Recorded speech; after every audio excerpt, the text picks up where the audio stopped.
Hello, everyone. So my name is Mario, and I'm accompanied here by Dr. Fischman and Dr. Tangle. Next slide, please. So this is a 76-year-old male with a past medical history of hepatitis C cirrhosis and a newly diagnosed 1.7 centimeter HCC in segment 7, seen on an outside hospital CT.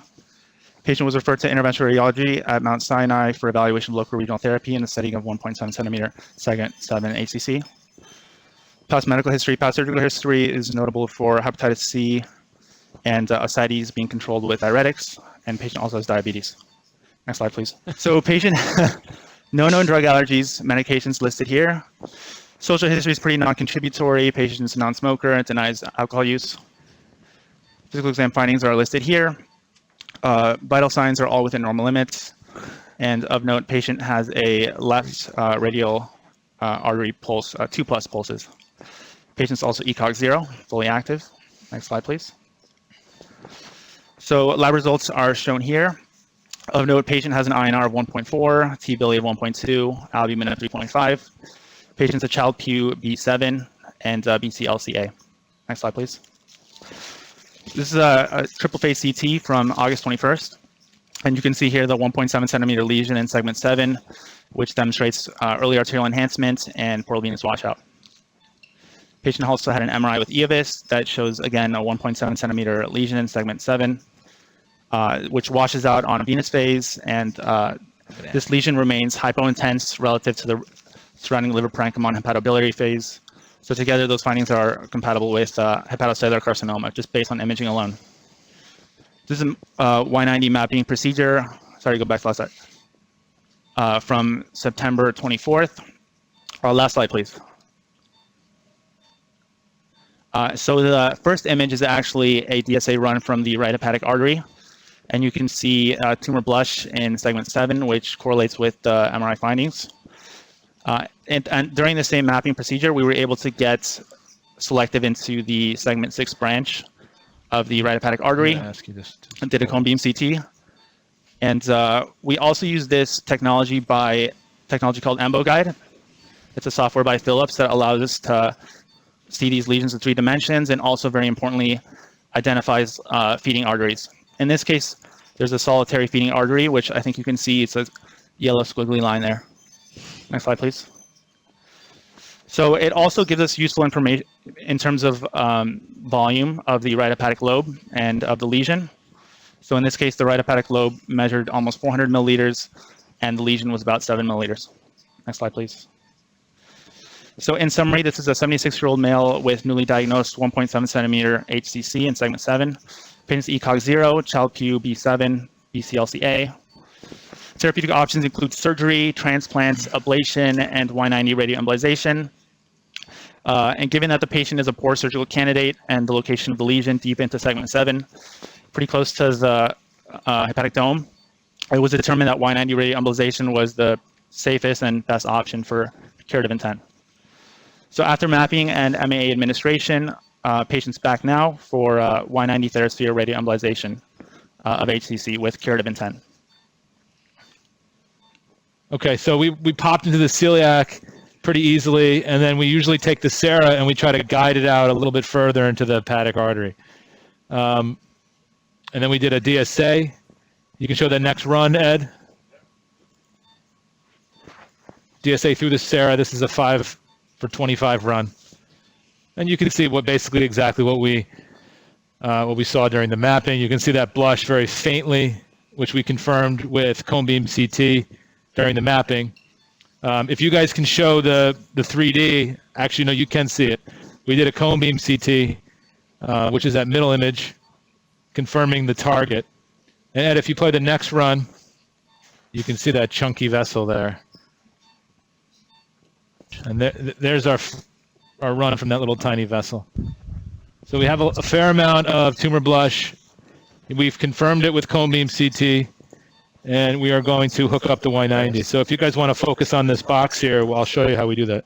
Yeah, I think your opening slides kind of hinted at some of these issues, but given this is a BCLCA patient and the intent is curative here, can you maybe talk a little bit about the choice of Y90 versus ablation for this patient? Yeah, we can absolutely do that, Joe. I will explain the decision process in a second. So just so everybody knows, this is a 2.4 prograde. We hooked it up with the line from the box. We undid the pinch clamp. We have a nice towel here. Mario's going to start the first injection. We're going to inject 3 vials of saline. So go. We're starting injection. So, Joe, our plan here was to get a curative procedure, and ablation is definitely a good option here. I just didn't love the spot. I think it's absolutely doable, but I think a little bit high at the dome. I thought that if we could find the feeder to this, we could do Y90 segmentectomy with essentially the same efficacy. It's possible that we don't get a big enough ablation cavity with the Y90, but you can see based on the cone beam, we're going to destroy that segment of the liver, which will hopefully be enough to kill that one tumor. Does anybody do this in their home practice, or are they mostly doing ablation for this? So I definitely agree with Y90 here. I think you are a little high on the diaphragm. You can see lung sort of immediately adjacent in the cone beam image. And with this technique, I think one of the things is that, your catheter location gives you a nice margin across the segment. So on that cone beam image, you've got more than 1 centimeter on each side of the lesion. So I think you're getting closer to what you would optimize. In ablation, we sort of say 5 millimeter margins on each side, but ideally you're going to get a little more than that. And I think with Y90, you're really going to cover that territory. And depending on the dose that you're giving, and I am presuming that you're giving a segmentectomy dose, I think you'll get a very nice result here. Yeah, so Nora, if you look at the volume, the perfused volume on that 3D on the left there, it's a pretty small volume, and we're giving about 1 GBQ, which clearly is an ablative dose. That was 2 flushes. We're going to do 1 more flush, and then we're done. But I think this is going to be a good treatment for him. I think ablation works great, but clearly there's morbidity associated with ablation that doesn't really exist with Y90, including, like you said, issues with the lung, pneumothorax, bile duct injury. We just don't see that with segmentectomy. So I like it for this. Another option would potentially be resection, but he's really not the best resection candidate. He's not super active, and the surgeons weren't really interested in resecting him.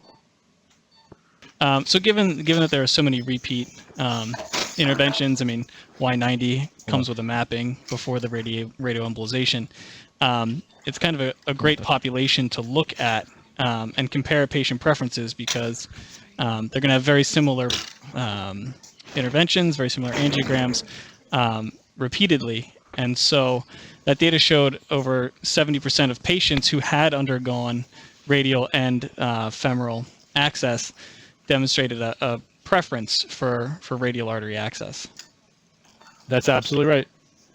I think for these cases, for Y90, it's for me, it's really a no-brainer, because I can do them with very little sedation, particularly the mapping when I really want them to hold their breath and cooperate. I think that's really important.